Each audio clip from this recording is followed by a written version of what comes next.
Apatah gunanya berganti pejabat, diganti dengan yang pintar, tapi kalau sistemnya tidak diperbaiki, moralnya tidak diperbaiki, masyarakatnya tidak mendapatkan penjelasan yang kuat, maka hadirin, disinilah kemudian penting kiranya kita belajar. Jika menginginkan negara yang kuat, bangsa yang kuat, maka yang pertama dilakukan, kita sebagai anak bangsa semuanya mesti kompak, membawa cita-cita, kekuatan dalam konteks kehidupan berbangsa, bernegara, bermasyarakat.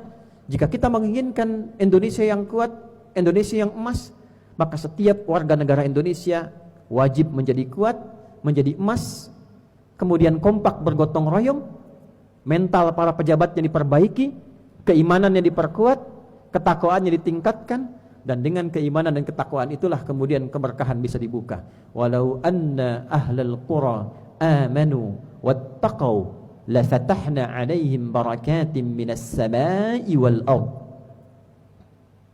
Kalaulah satu penduduk negeri itu semuanya mau memperbaiki diri, menguatkan keimanannya, memperbaiki keadaan perilakunya, meningkatkan takwanya, tentulah aku buka, kata Allah, semua jenis kebaikan-kebaikan di langit yang menaunginya atau di bumi sebagai tempat ia menepinya.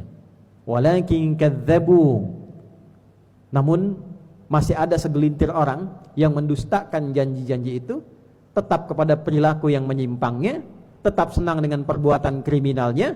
Fa akhadnahum bima kanu yaksibun.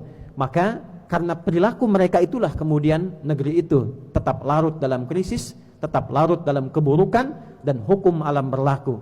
Ternyata buruknya satu bangsa, terdapatnya krisis pada satu negara, ternyata bukan disebabkan karena kekurangan orang pintar, bukan disebabkan karena kekurangan sumber daya, tapi dalam bahasa Al-Quran diperkenalkan disebabkan karena perilaku orang-orang yang mengelolanya telah melampaui batas, telah menyimpang dari batas-batas kebaikan, yang dengan itulah Allah meminta kepada seluruh penduduk negeri yang menginginkan terbebas dari kesulitan, berupayalah memperbaiki diri, meningkatkan keimanan dan ketakwaan kepada Tuhan yang Maha Esa. Hadirin, dalam rangka itulah kemudian 2 tahun setelah Nabi hijrah, berubahlah Yathrib jadi suasana kota yang berkemajuan, orangnya bagus-bagus, pejabatnya bagus-bagus. Jangan dikira penduduknya muslim semua, non-muslimnya juga ada, Yahudinya juga ada, tapi mereka patuh pada aturan-aturan yang telah ditetapkan, secara ketat dilakukan, dan baik itu ditampilkan dalam kehidupan. Transparansi, kejelasan itu ada, kekompakan itu ada.